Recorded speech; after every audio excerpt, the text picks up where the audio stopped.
आप लोगों को मेरे से प्रेम हो जाएगा। जाने बिन होय न प्रतीति, अब बिन प्रतीत होय नहीं प्रीति। और जब प्रेम हो जाता है तो लगाव हो जाता है। तो कालम व्याल मुखग्रास त्रास मृणास हेतवे श्रीमद् भागवतम शास्त्रम कलौ कीरेण भाषितम।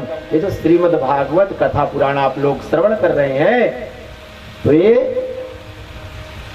कलयुग को मार कर भगा देने वाली है। अपने अंदर जो कलयुग प्रवेश होता है उसको दूर कर देने वाली है। और कलयुग में गर्जना सिर्फ श्रीमद् भागवत शास्त्र ही करता है। कलयुग में तारने के लिए श्रीमद् भागवत महापुराण ही एक ऐसा पुराण है जो गर्जना करता है कि मैं मुक्ति दिला सकता हूँ। बाकी जो 17 पुराण हैं वो मुक्ति नहीं दिला पाए हैं। व्यास जी को तो 17 पुराणों की रचना रच दिए, लेकिन मन में शांति नहीं मिली। तो भगवान कहते हैं, नारद जी से कहते हैं, हे प्रभु मैं 17 पुराणों की रचना कर दिया, 4 वेदों की रचना कर दिया, 6 शास्त्रों की रचना कर दिया, 17 पुराणों की रचना कर दिया, तब भी मेरे को शांति नहीं मिली। देखो व्यास जी जैसे ज्ञानी ऐसे कह रहे हैं, तो हम लोग तो तुच्छ मनुष्य हैं, मामूली मनुष्य हैं। हम तो वहां तक तो हमारी सोच भी नहीं जाती है हम लोगों की। जन्मांतरे भवेत् पुण्यम तदा भागवतम लभे परीक्षिते कथा वक्तु सभायां संस्थिते सुखे। जन्मांतरे भवेत् पुण्यम, न जाने कितने जन्मों के हम और आपके पुण्य इकट्ठा हुए। जन्मांतरे भवेत् पुण्यम तदा भागवतम लभेत, तब हमको श्रीमद् भागवत कथा पान करने का अवसर प्राप्त हो रहा।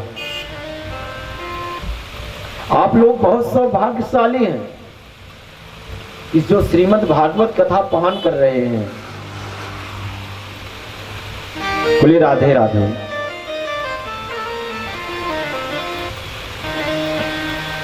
श्रीमद् भागवती वार्ता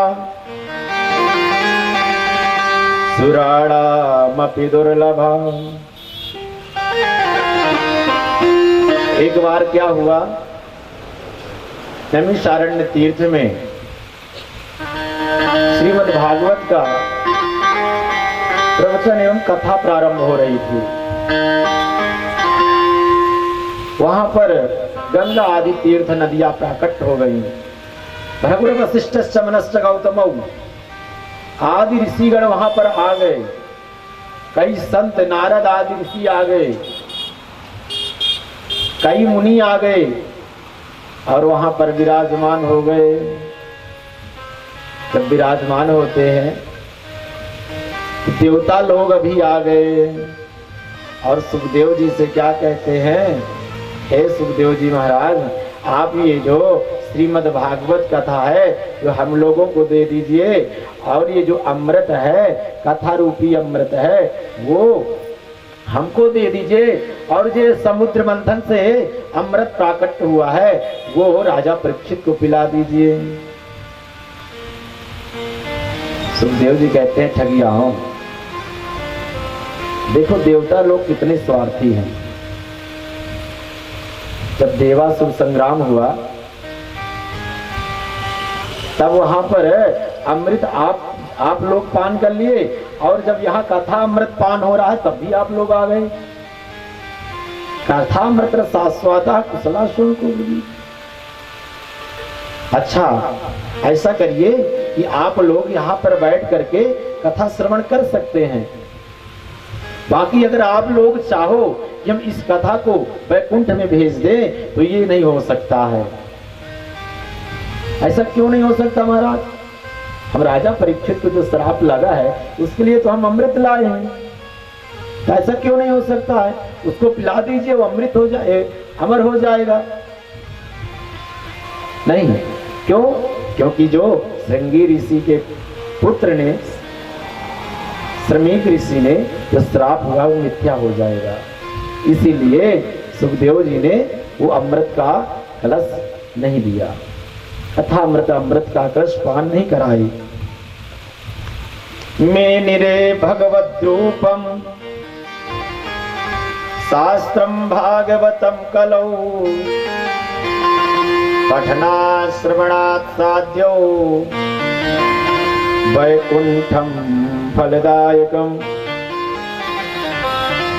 उस समय जब ऋषियों ने माना भगवान की कथा पान करने से, सुनने से, श्रवण करने से वैकुंठ की प्राप्ति करा सकती है, सिर्फ सुनने से, स्मरण मात्र से, ये ऐसी कथा है कि वैकुंठ को प्राप्त करा देती है।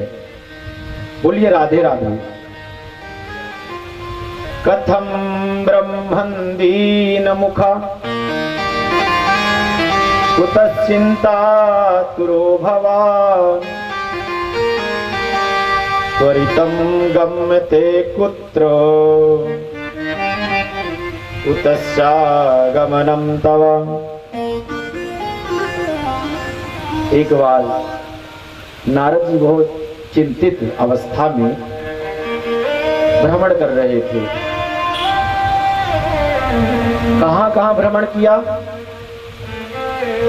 अहम तो पृथ्वी यातो ज्ञात्वा सर्वोपमामिति पुष्करम चा प्रयागम चा काशी गोदावरीं तथा हरिक्षेत्रम कुरुक्षेत्रम श्रीरंगम सेतुबंधनम एवमादिषु तीर्थेषु भ्रममाणं इतस्ततः। सनकादि मुनीश्वरों से नारद जी कहते हैं, भैया मैं सारे जगह गया लेकिन मुझे कहीं शांति नहीं मिली। सनकादि मुनीश्वर कहते हैं, कहां कहां आप पे गए, कहां कहां आपने भ्रमण किया? भगवान नारद जी कहते हैं, हरिक्षेत्रम कुरुक्षेत्रम श्रीरंगम सेतुबंधम एवमादिषु तीर्थेषु भ्रममाणम इतस्ततः। ऐसा कोई तीर्थ नहीं बचा भैया जहां मैं भ्रमण न किया हूं। लेकिन मुझे मेरी आत्मा को कहीं शांति नहीं मिली। मुझे कुछ ऐसा उपाय बताइए, कुछ ऐसा भजन बताइए, मुझे कुछ ऐसा ज्ञान दीजिए जो मेरे मन को शांति दे। सनकादि मुनीश्वर कहते हैं, ठीक है मैं आपको बता रहा हूं। अच्छा पहले ये बताओ कि आप इधर इधर तो भ्रमण किया लेकिन क्या क्या देखा? बोले हरिक्षेत्रम कुरुक्षेत्रम श्रीरंगम सेतुबंधनम एवमादिषु तीर्थेषु भ्रममाणं इतस्ततः। भैया मैं जहां गया तो मुझे ऐसा लग रहा है कि अभी से कलयुग प्रवेश कर चुका है। कैसे? भैया मैं गया, मैं जाता हूं तो क्या देखता हूं? नाम है ब्रह्मचारी जी, और ब्रह्मचारी नहीं उनके 4 पुत्र हैं। बोलिए राधे राधे। नाम बड़े और दर्शन छोटे, ऐसे लोग मुझे मिल रहे हैं। नाम है मौनी बाबा, लेकिन मौनी नहीं, वहां पर बहुत शोर मच रहा है। वहां पर इतना शोर मच रहा है कि मैं उनके द्वार पर गया तो मेरे को कोई देखा भी नहीं, सुना भी नहीं। और मैं फिर गया कहां? गृहस्थों के यहां कलौ के सब कीर्तनाथ। कलयुग भी वहां आ गया है, प्रवेश कर चुका है। आपस में लोग लड़ रहे हैं, झगड़ रहे हैं। भाई भाई में नहीं बन रहा है, पुत्र और पिता का नहीं बन रहा है। ऐसा मैंने देखा। भैया ऐसा कुछ उपाय बताइए जो इन मनुष्य प्राणियों के लिए सरल एक ऐसा उपाय बताइए जो क्षण मात्र में इस कलिकाल को दूर कर दे। और जैसे ही मैं श्री राम वृंदावन गया भैया, तो मैं क्या देखता हूं, एक युवती यमुना के किनारे अचेत अवस्था में दो पुत्रों के पंखा डुला रही हैं। भक्ति सुतौ तौ तरुणौ गृहीत्वा प्रेमैक रूपा सहसा विरासी। भैया मैं वहां देखा तो दो बालक अचेत अवस्था में लेटे हुए हैं, लेकिन मेरा मन किया कि मैं उनके पास जाऊं, लेकिन कहते हैं कि जहां स्त्री लोग बैठी हो वहां पुरुष को नहीं जाना चाहिए।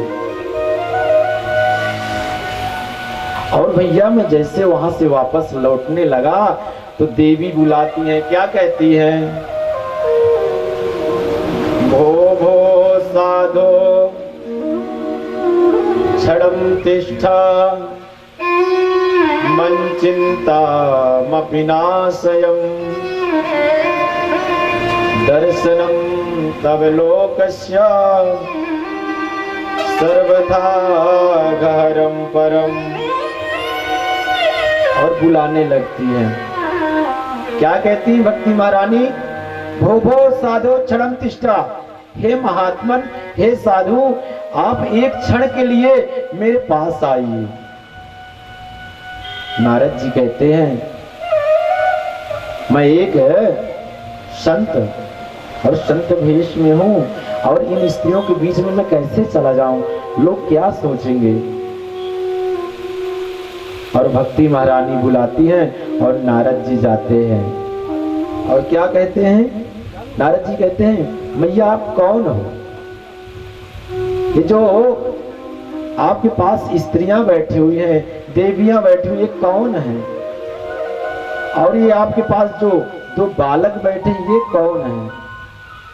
भक्ति महारानी कहती है, अहम भक्तिरिति ख्याता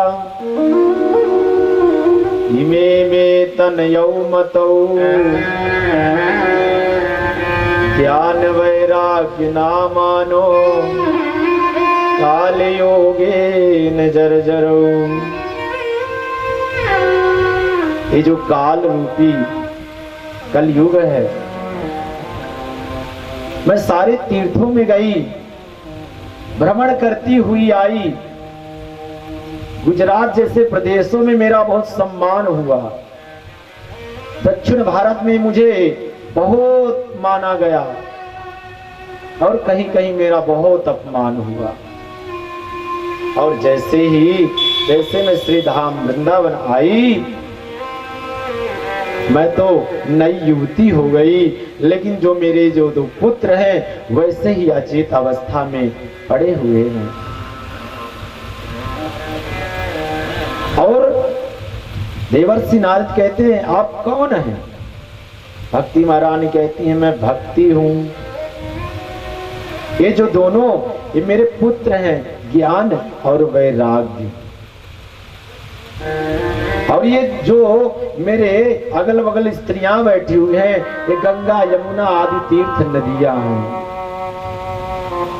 नारद जी समझ गए ये कोई साधारण स्त्री नहीं है, ये साक्षात जगदम्बा बैठी हुई है।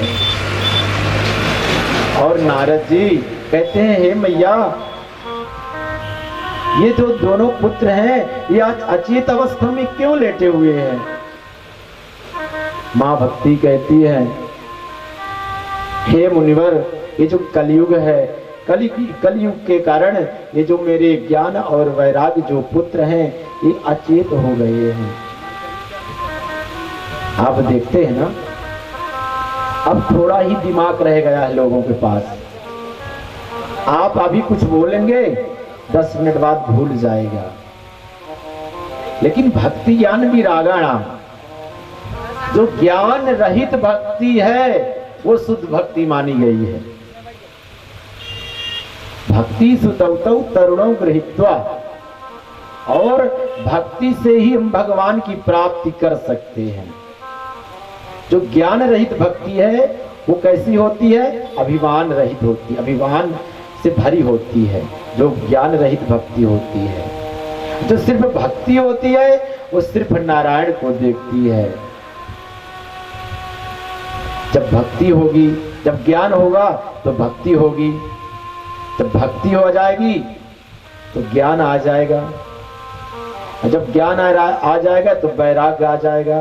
तो भक्ति ज्ञान विरागाणाम, तो हमको ज्ञान रहित भक्ति चाहिए। जब तक हम नहीं जानेंगे कि चावल के पहले पुष्प चढ़ाया जाता है कि पुष्प के पहले चावल चढ़ाया जाता है, मान्य दोनों हैं, लेकिन जो क्रिया का लोप नहीं होना चाहिए। जो ब्राह्मण होते हैं जो क्रिया का लोप करते हैं उनको बहुत पाप लगता है, क्योंकि वो जानते हैं सब कुछ। और जो कर रहा है, जो करा रहा है, तो करने वाले को उतना पाप नहीं लगेगा, कराने वाले को पाप लगेगा। क्यों? क्योंकि वो जानते हुए भी ऐसा करा रहा है। तो ज्ञान रहित भक्ति होना चाहिए। बोले जय जय श्री राधे श्याम। वृंदावनस्य संयोगात् पुनस्तं तरुणी नवा, धन्यं वृंदावनं तेन भक्तिर्नेत्रति यत्र च। आप इसका कुछ उपाय करिए हे मुनिवर। आप ये जो मेरे दोनों पुत्र हैं इनको चेत अवस्था में लाने के लिए आप कुछ उपाय करिए। नारद जी कहते हैं ठीक है मैया, ये उपाय मैं जाता हूँ, मेरे पास तो उपाय नहीं है, फिर भी मैं संतों के पास जाता हूँ, आपके बालकों का उपाय पूछता हूँ। और भगवान नारद जी जाते हैं, कहाँ जाते हैं? सनकादि मुनीश्वरों के पास, और कहते हैं कि हे प्रभु, मैं सारे तीर्थों में गया लेकिन मुझे कोई ऐसा उपाय नहीं बताया, आप बताइए। सनकादि मुनीश्वर कहते हैं वो आपके ही पास है, और आपने पहले ही इसका उपदेश दे चुके हैं। मेरे पास है? हाँ, आपके ही पास है। सनकादि मुनीश्वर कहते हैं आपके ही पास है। वो कैसे है? बोले चतुश्लोकी जो भागवत ब्रह्मा जी ने, नारायण ने ब्रह्मा को प्रदान किया, ब्रह्मा जी ने नारद जी को प्रदान किया, नारद जी ने सनकादि मुनीश्वरों को प्रदान किया, सनकादि मुनीश्वरों ने व्यास जी को प्रदान किया, व्यास जी ने सुखदेव जी को प्रदान किया, सुखदेव जी ने राजा परीक्षित को प्रदान किया। ऐसे सनई सनई इस धरा पर आ गई और यहाँ पर बह चली ज्ञानमयी गंगा, यहाँ पर हर व्यक्ति के पास जाने लगी। बोले जय जय श्री राधे श्याम। और इस कलयुग से सिर्फ बचने के लिए एक ही उपाय है, क्या? कलयुग केवल नाम आधारा, कलयुग केवल नाम आधारा, कलयुग केवल नाम आधारा, कलयुग केवल नाम आधारा। सुमीर सुमीर नर उतर ही पारा, सुमेर सुमेर नर उतर ही पारा, कलयुग केवल नाम आधारा, कलयुग केवल नाम आधारा। सुमीर सुमेर नर उतर ही पारा, सुमेर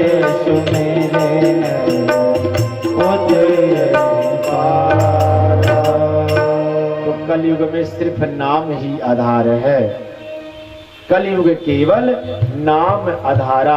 भगवान नाम से ही आप सागर को पार कर सकते हैं। एक बार क्या हुआ कि हनुमान जी को लंका जाना था। कहा? लंका, सीता जी के पास। तो हनुमान जी कहने लगे प्रभु मैं कैसे जाऊं? तो वहां पर जामवंत जी, अंगद, बाली, अंगद आदि जामवंत थे। तो कहने लगे सिर्फ एक ही उपाय है। वो क्या? भगवान का नाम। भगवान के नाम से ही इस सागर से आप पार हो सकते हैं। भगवान के नाम बिना इस सागर से पार आप नहीं हो सकते। जब आप भगवान का नाम लेते जाएंगे तो आप एक घड़ी आधी में पुण्याय और तुलसी संगत साधु की हरे कोटि अपराध। सिर्फ नाम से ही आप सागर को पार कर सकते हैं, छलांग कर सकते हैं। आइए थोड़ा भगवान नाम संकीर्तन हो जाए, तभी तो हम इस सागर से पार होंगे। बाकी और हमारी और आप में इतनी क्षमता नहीं है कि हम कथा को, हम इतने बड़े प्रवक्ता नहीं है कि हम कथा को पार कर सके। हरि अनंत हरि कथा अनंता। श्रीमन्नारायण नारायण नारायण, श्रीमन्नारायण नारायण नारायण, श्रीमन्नारायण नारायण नारायण, श्रीमन्नारायण नारायण नारायण, भजमन्नारायण नारायण नारायण, भजमन्नारायण नारायण नारायण, श्रीमन्नारायण नारायण नारायण, नारायण नारायण नारायण। हरि बोल।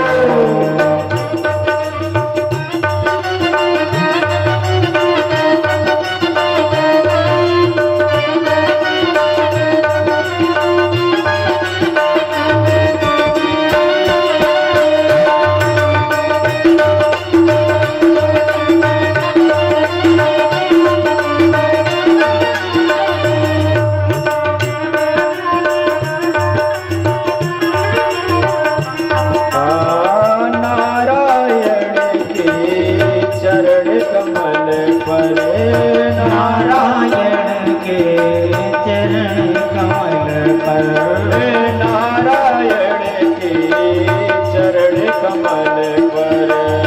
नारायण के चरण कमल पर, पाप होए सब नारायण स्वामी नारायण नारायण नारायण, जीवन नारायण नारायण नारायण, श्रीमन्नारायण नारायण नारायण, हरि नारायण नारायण नारायण, नारायण नारायण नारायण।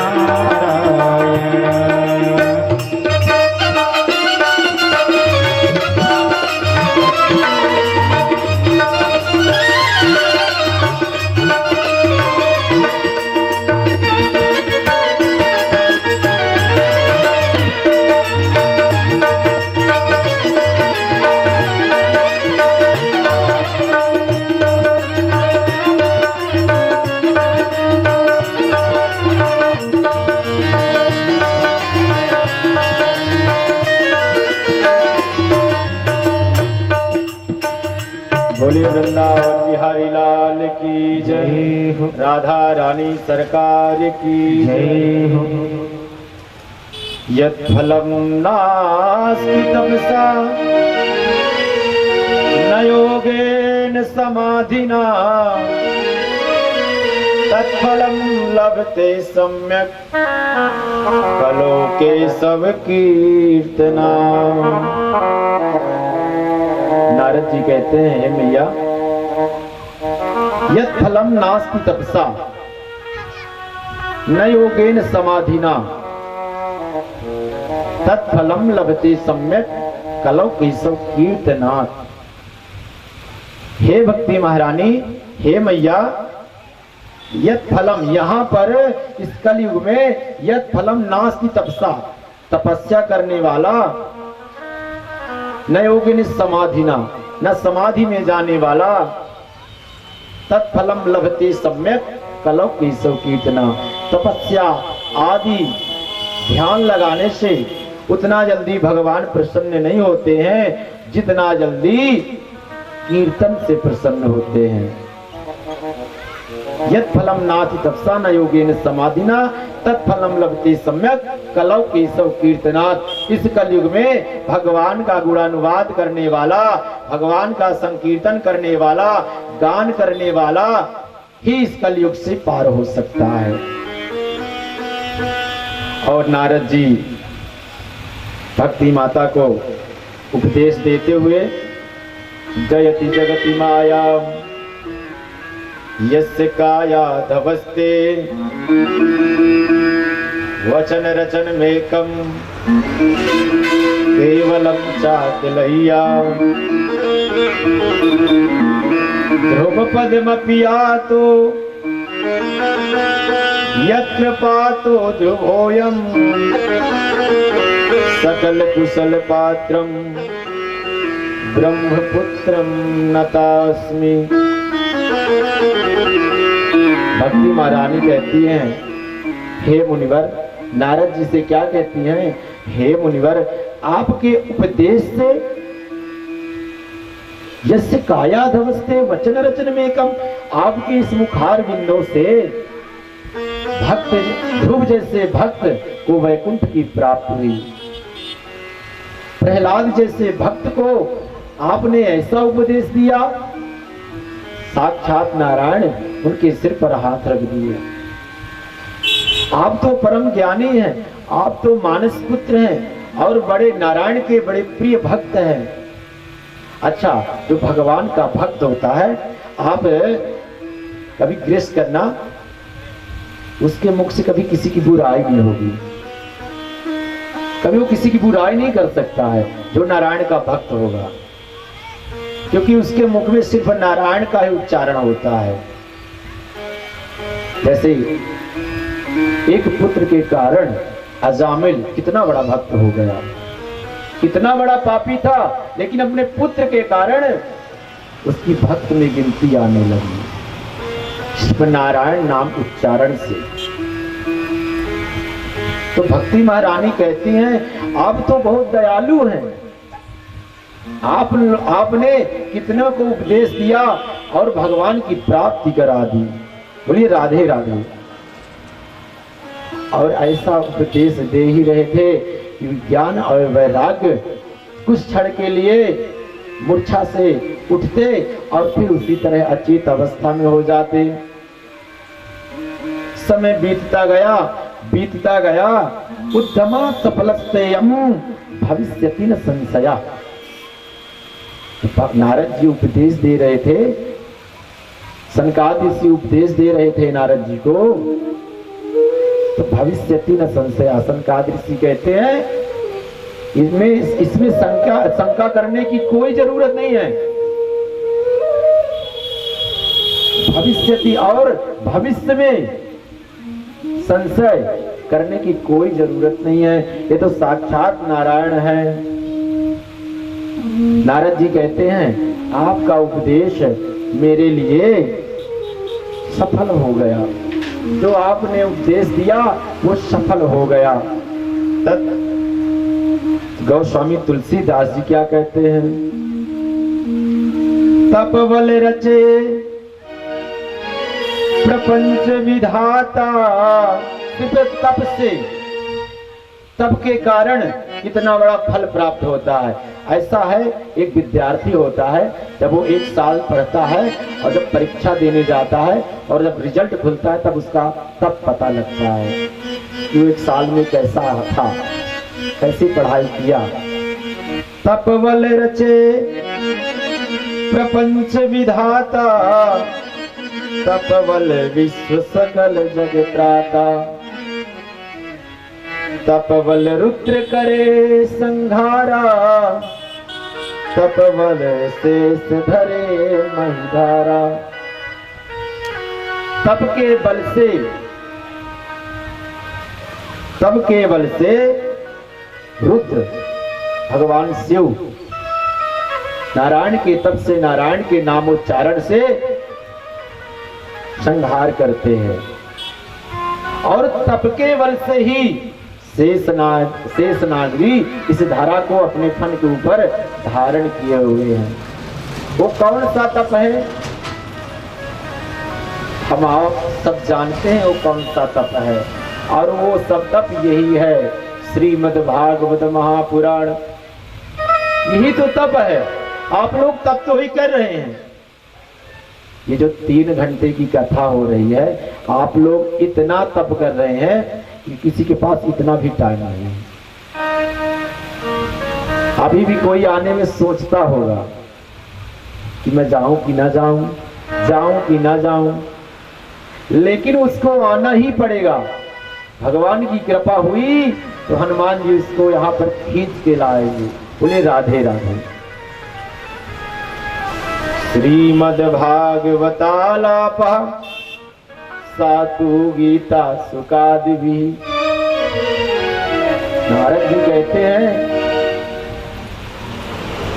श्रीमद् भागवतालापा सातु गीता सुकादिभी। वेद वेदांत घोषे से गीता पाठे मुहुर मुहुर। हे भैया, हम उनको बार बार गीता का पाठ सुनाए, बार बार वेदांत का पाठ सुनाए, लेकिन उनकी ही अचेत अवस्था से वो तो उठ ही नहीं रहे। सनकादि मुनि कहते हैं अब इस बार आप श्रीमद् भागवत की कथा श्रवण कराइए, अवश्य ही वो अचेत अवस्था से चेत अवस्था में आ जाएंगे। बोले राधा रानी सरकार की जय हो। अब नारद जी जाते हैं, सनकादि जी से कहते हैं आप जाइए गंगा के तीर्थ में, गंगा के तट पर एक अच्छी व्यासपीठ बनवाइए, उसमें वैष्णव भक्त को बैठाइए और उन मध्य में भक्ति महारानी को बैठाइए और श्रीमद् भागवत की कथा श्रवण कराइए। गंगा द्वार समीपे तू तटमानंद नाम का एक आनंद नाम का तट है, वहां पर जाइए और श्रीमद् भागवत की कथा प्रारंभ करिए। और जैसे ही वहां पर व्यास पीठ लगी और जैसे ही वहां पर व्यास जी बैठे तो वहां पर क्या हुआ?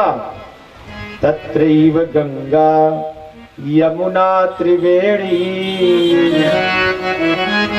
गोदावरी सिंधु सरस्वती चा वसंति सर्वाणि तीर्थानि यत्रागितो द्वार कथा प्रसंगा। वहां पर कई गंगा आदि तीर्थ नदियां प्राकट हो गई।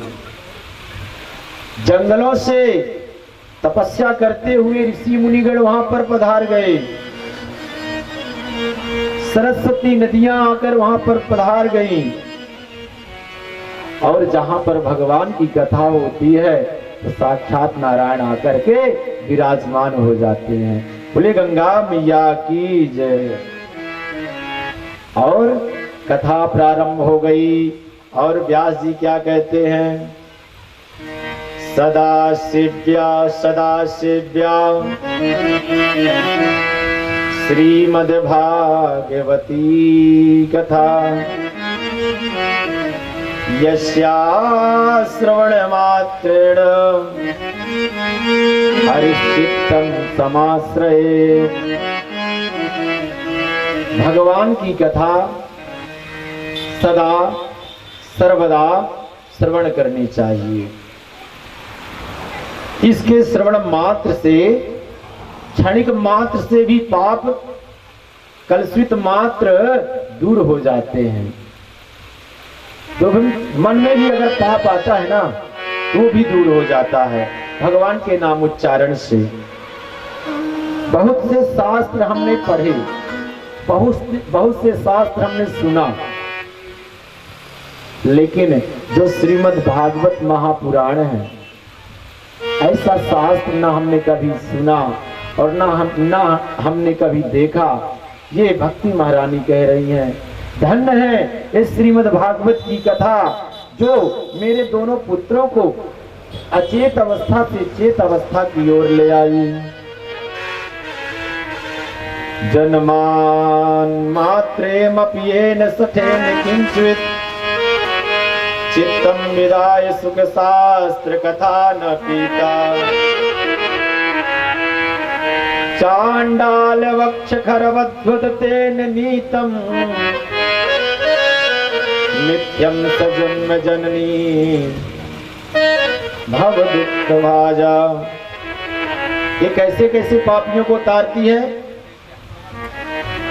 आज जन्म मात्रमप्येन सठेन किंचित्, कितने भी जन्म का पापी क्यों न हो, अगर वो प्रेत योनि में है उसको भी तारने की सामर्थ्यता है। कैसे कैसे पापी, चांडाल अवस्था में घूमता भ्रमण करता हुआ, कुंचित मात्र का भी पाप किया हुआ, मिथ्यम स्वजन्म जननी भव दुख भाजा। कितना भी बड़ा पापी क्यों न हो उसको भी तारने में श्रीमद् भागवत कथा सामर्थ्यवान है। ऐसे श्रीमद् भागवत की कथा सदा सर्वदा श्रवण करनी चाहिए और हम लोग तो श्रवण ही कर रहे हैं। मैं आपको बार बार यही कह रहा हूं कि आप बड़े सौभाग्यशाली हैं कि आप यहाँ पर श्रीमद् भागवत की कथा श्रवण कर रहे हैं। जिसने संपूर्ण जीवन में पाप किया हो, बार बार पाप करता हो, देहे स्थिमान सरुधिरे भीमतिम तजत्वम, ये जो हमारा हड्डी मांस रुधिर का ये जो शरीर है इससे पाप ही तो होता है। हम जाने या अनजाने में पाप करते रहते हैं, फिर भी जब हम भागवत की कथा को श्रवण करते हैं तो सारे पाप नष्ट हो जाते हैं। कितने दयालु हैं हमारे प्रभु। कहते हैं जो कलयुग में मन में सोचता है वो पाप लगता है, जो मन में सोच लेता है वो पाप क्षण भर में ही लग जाता है। इसलिए मन में ऐसा गलत कभी सोचना ही नहीं है। बोले राधे राधे। और यहाँ पर भक्ति महारानी कहती हैं, भक्ति सुतौ तौ तरुणौ गृहीत्वा, भक्ति सुतौ तौ तरुणौ गृहीत्वा, भक्ति सुतौ तौ तरुणौ गृहीत्वा, भक्ति सुतौ तौ तरुणौ गृहीत्वा, प्रेमैक रूपा सहसा विरासी, प्रेमैक रूपा सहसा विरासी, भक्ति सुतौ तौ तरुणौ गृहीत्वा, भक्ति सुतौ तौ तरुणौ गृहीत्वा, प्रेमैक रूपा सहसा विरासी, प्रेमैक रूपा सहसा विरासी। और भक्ति महारानी ऐसे कीर्तन करने लगी, भक्ति सुतौ तौ तरुणौ गृहीत्वा। भक्ति महारानी तरुण हो गई, जवान हो गई। जो वृंदावन के यमुना के तट पर बैठी हुई थी तो तरुण हो गई, जवान हो गई। और जो भक्ति महारानी के जो पुत्र हैं ज्ञान और वैराग्य, वो भी नृत्य करने लगे। कैसे? और गान करने लगे, श्री कृष्ण गोविंद हरे मुरारी, श्री कृष्ण गोविंद हरे मुरारी, श्री कृष्ण गोविंद हरे मुरारी, श्री कृष्ण गोविंद हरे मुरारी, हे नाथ नारायण वदन्ति, नाथ नामा निमोर वदन्ति, नाथ नामा निमोर वदन्ति।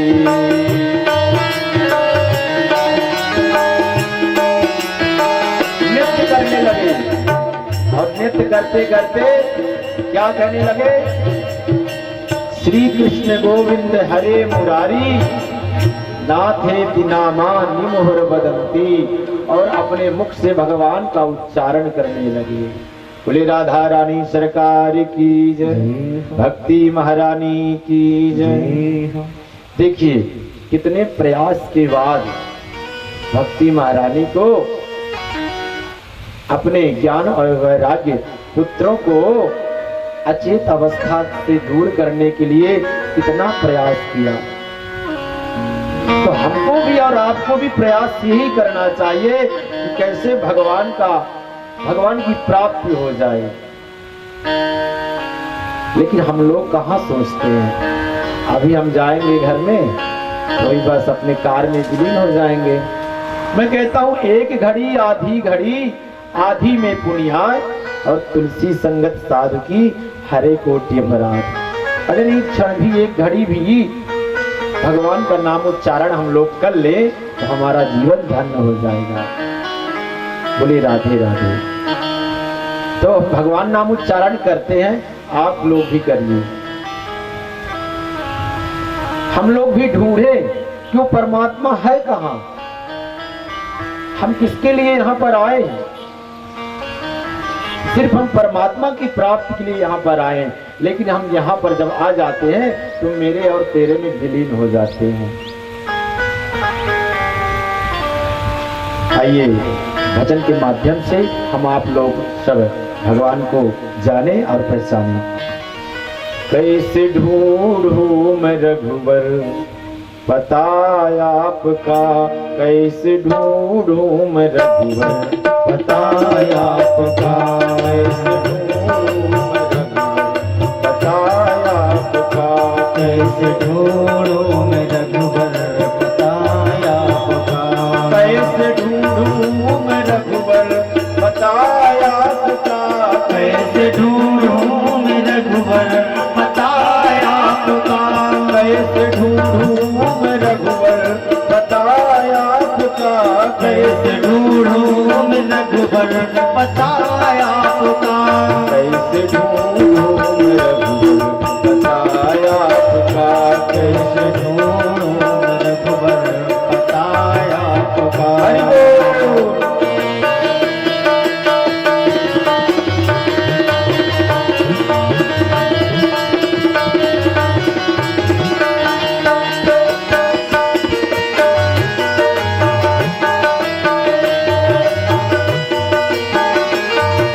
भगवान को ढूंढना है।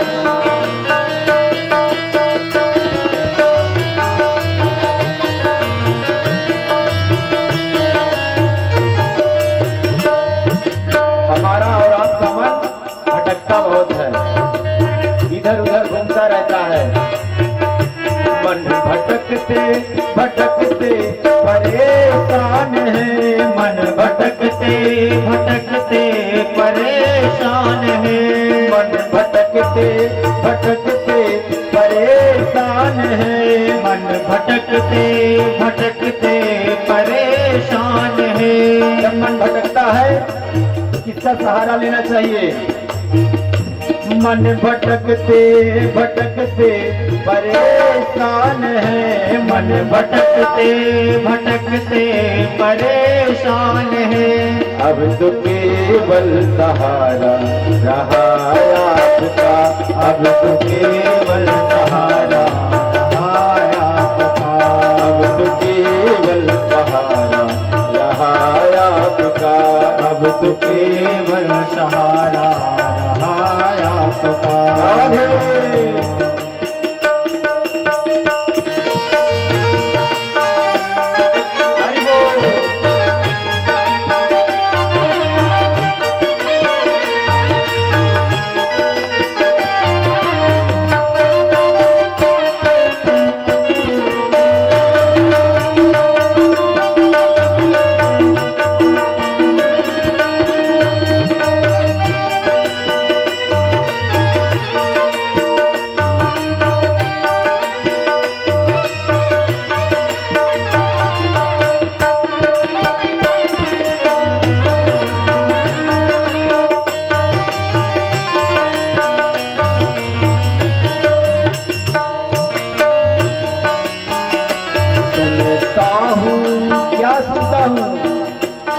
सुनता हूँ कि जीवन संवर जाता है, सुनता हूँ कि जीवन संवर जाता है, सुनता हूँ कि जीवन संवर जाता है, सुनता हूँ कि जीवन संवर जाता है, सुनता हूँ कि जीवन संवर जाता है, सुनता हूँ कि जीवन संवर जाता है।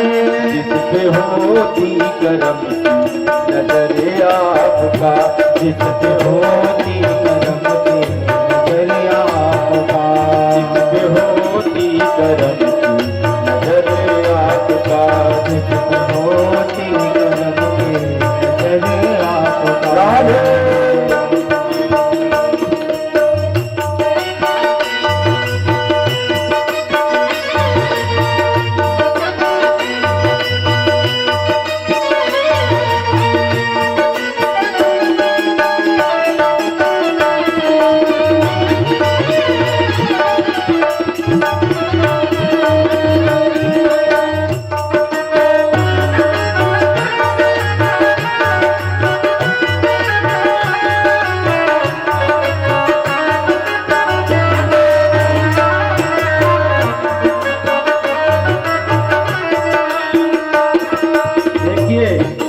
जब तक भगवान की कृपा नहीं होती, भगवान की नजर से नजर नहीं मिलती, तब तक कृपा नहीं होती है। कैसे? हम लोगों ने, आपने तो सुना, क्या सुना? सुनता हूँ कि जीवन संवर जाता है। तो सुना तो है, लेकिन देखा तो नहीं। देखा है आप लोगों ने किसी? सुनता हूँ कि जीवन संवर जाता है, सुनता हूँ कि जीवन संवर जाता है, सुनता हूँ कि जीवन संवर जाता है, सुनता हूँ कि जीवन संवर जाता है। जिस पे होती करम की नजर आपका, जिस पे होती करम की नजर आपका, जिस पे होती करम की नजर आपका, जिस पे होती करम की नजर आपका।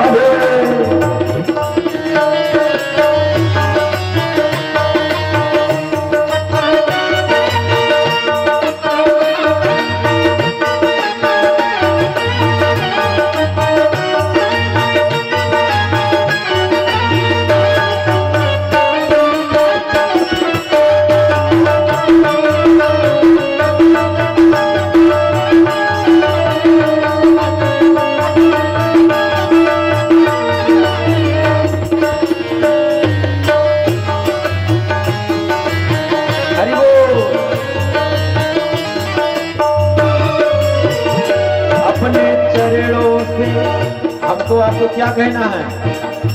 अपने चरणों से क्यों दूर रखा मुझे, अपने चरणों से क्यों दूर रखा मुझे, अपने चरणों से क्यों दूर रखा मुझे, अपने चरणों से क्यों दूर रखा मुझे। हम और भगवान से ही भगवान की शिकायत कर रहे हैं क्या? अपने चरणों से क्यों दूर रखा मुझे, अपने चरणों से क्यों दूर रखा मुझे, अपने चरणों से क्यों दूर रखा मुझे, अपने चरणों से क्यों दूर रखा मुझे। आपसे ही शिकायत करूं आपका, आपसे शिकायत करूं आपका, आपसे ही शिकायत करूं आपका, आपकी से शिकायत करूं आपका। कैसे ढूंढूं मैं रघुवर बताया आपका, कैसे ढूंढूं मैं रघुवर बताया आपका, कैसे ढूंढूं मैं रघुवर बताया आपका, कैसे ढूंढूं मैं रघुवर बताया आपका, कैसे ढूंढूं मैं रघुवर बताया आपका, कैसे ढूंढूं मैं रघुवर बताया आपका, कैसे ढूंढूं मैं रघुवर बताया आपका, कैसे ढूंढूं मैं रघुवर बताया आपका। जय जय श्री राधे, जय जय श्री राधे, जय जय श्री राधे श्याम।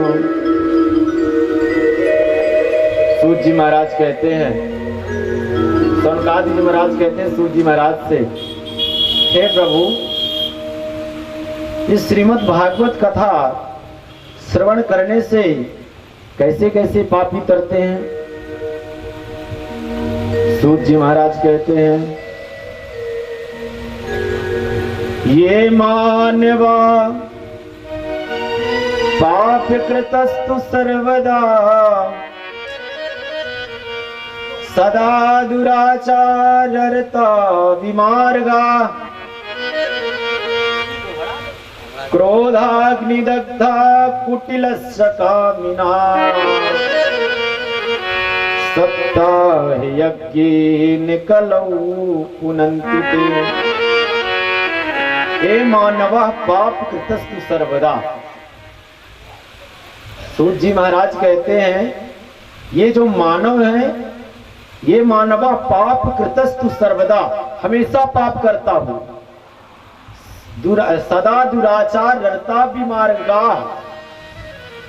दुराचारी हो, क्रोधाग्नि दग्धा, क्रोध करने वाला हो, कुटिल हो, कामी हो, क्रोधाग्नि दग्धा कुटिलस्य कामिना, सप्ताह यज्ञेन कलौ पुनन्ति ते। ऐसे ऐसे पापियों को श्रीमद् भागवत कथा पान कराया जाए, वो भी तर जाते हैं। बोलिए राधे राधे। सूत जी महाराज कहते हैं, सुनकादृश्यों में एक आपको कथा श्रवण कराता हूं, एक इतिहास बताता हूं। तुंगभद्रा तटेट पूर्वम भूतपत्तनमुत्तमम्। एक तुंगभद्रा नदी के तट पर एक आत्मदेव नामक ब्राह्मण रहा करते थे। आप सब लोगों को ज्ञात ही होगा, सभी जो कथा करने आते हैं तो धुंधकारी और धुंधली की कथा सुनाते ही हैं, तो आप लोग तो ज्ञानी है ही, लेकिन फिर भी व्यासपीठ से कथा का लोप नहीं किया जा सकता।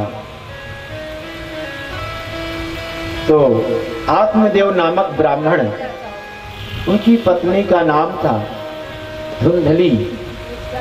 धुम धुम कलहम करोत इति सह धुंधली, जो खूब बोलती हो, बहुत बात करती हो, हमेशा पड़ोसियों से झगड़ा करती हो, अपने घर वालों की बात ना मानती हो, अपने माता पिता की बात ना मानती हो, उसी का नाम धुंधली है। बोलिए राधे राधे। इनके कोई संतान नहीं थी। बहुत दुखी थे आत्मदेव जी। कथा श्रवण कराने जाएं, जो भी वहां से प्रसाद रूप में लाएं वो भी सड़ जाया करता था। घर में तुलसी का वृक्ष है, पेड़ है, वो भी सूखा हुआ है। दोबारा जैसे ही तुलसी को गमले में लगाया करते थे फिर भी वो दूसरे दिन सूख जाया करती थी। ये भक्त के लक्षण हैं। जो भगवान का भक्त होगा, जिस घर में भगवान का नाम लिया जाता होगा, उसके घर में कभी तुलसी सूखी नहीं रहती है। बोलो राधे राधे। तो आत्मदेव जी बहुत दुखी हो गए, और दुखी जब हो गए तो एक दिन उनके मन में ग्लानि हुई कि मेरे पुत्र नहीं है और मैं किसके लिए सब कुछ कर रहा हूं। मैं आज जाता हूं, और आत्मदेव जी जाते हैं जंगल में, और जंगल में जाते ही एक वहां पर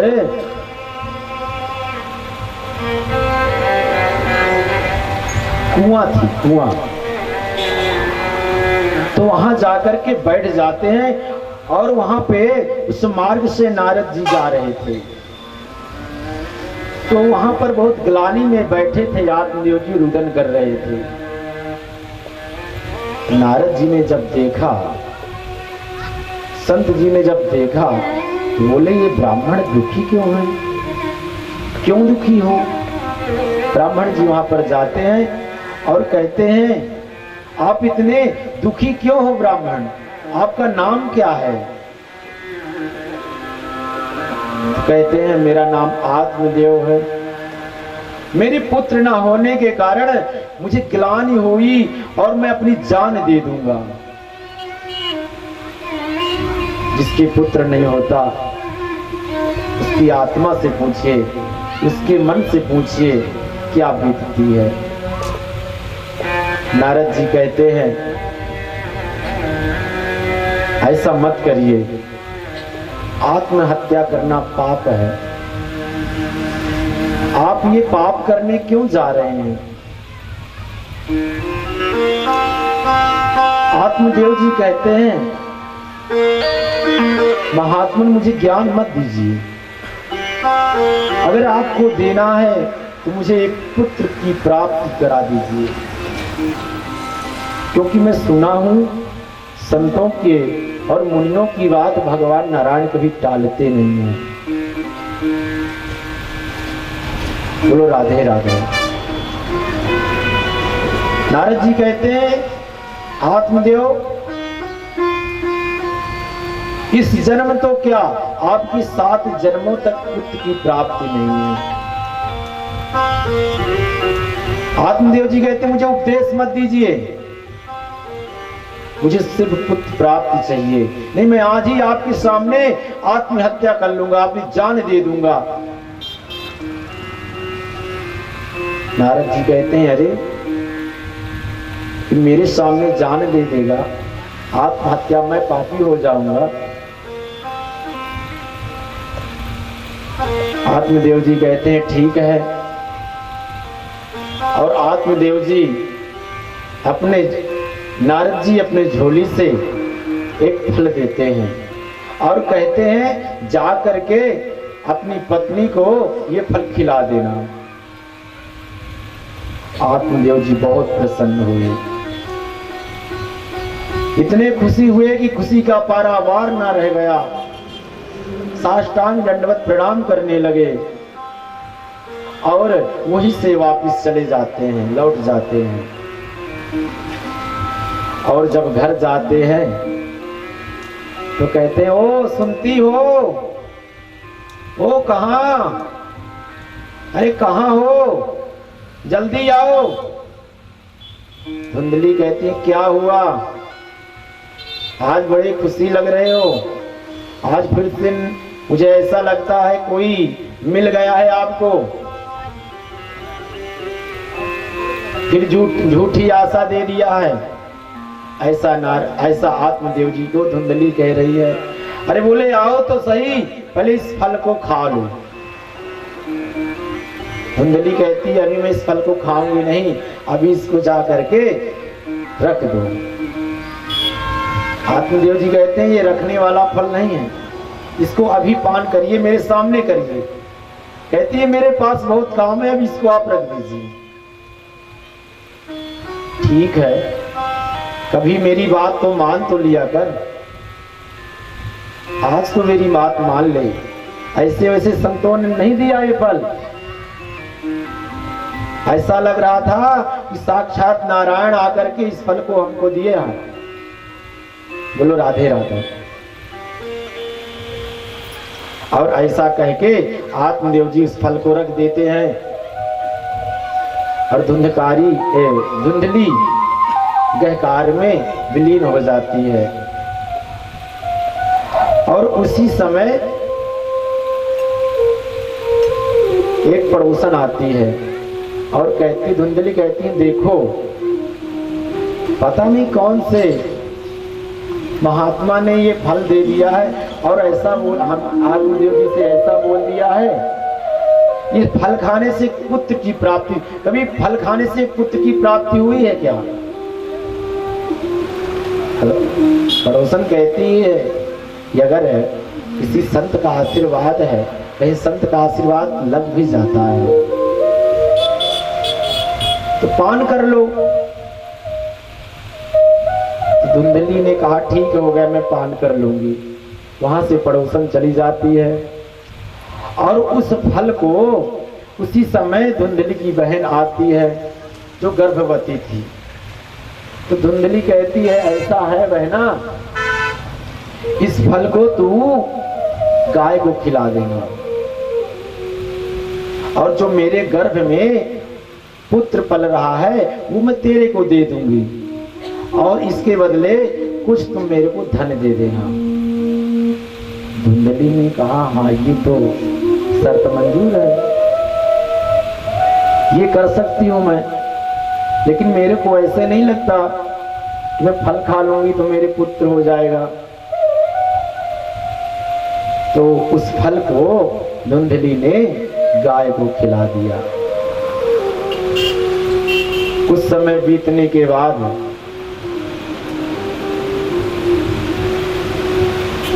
जब धुंधली की बहन के यहाँ पुत्र प्राप्त हुआ और उस चोरी से उस पुत्र को धुंधली की बहन ने धुंधली को रात्रि में जाकर उस पुत्र को दे दिया। बहुत नाटक किया धुंधली ने, इतना नाटक किया कि आजकल कुछ लोगों से ऐसा नाटक होता होगा। कहीं कपड़ा को लगा ले, कहीं तकिए को लगा ले, कहीं किसी चीज से छुपा ले, ऐसा आत्मदेव जी को भ्रम उत्पन्न करने के लिए। और बेचारे आत्मदेव जी सरल स्वभाव, आत्मदेव जी तो इतने सरल स्वभाव थे कि वो अगर धुंधली ने कह दिया कि ऐसा नहीं ऐसा होगा तो हाँ जी ऐसा ही होगा। समय बीतने बाद पुत्र रत्न की प्राप्ति हुई और उसी समय कुछ समय बीत जाने के बाद गौ माता ने भी एक पुत्र रत्न की प्राप्ति को दे दिया और उनके कान गाय जैसे थे, तो इसी प्रकार उनका नाम गोकर्ण हुआ। बोले गोकर्ण महाराज की जय।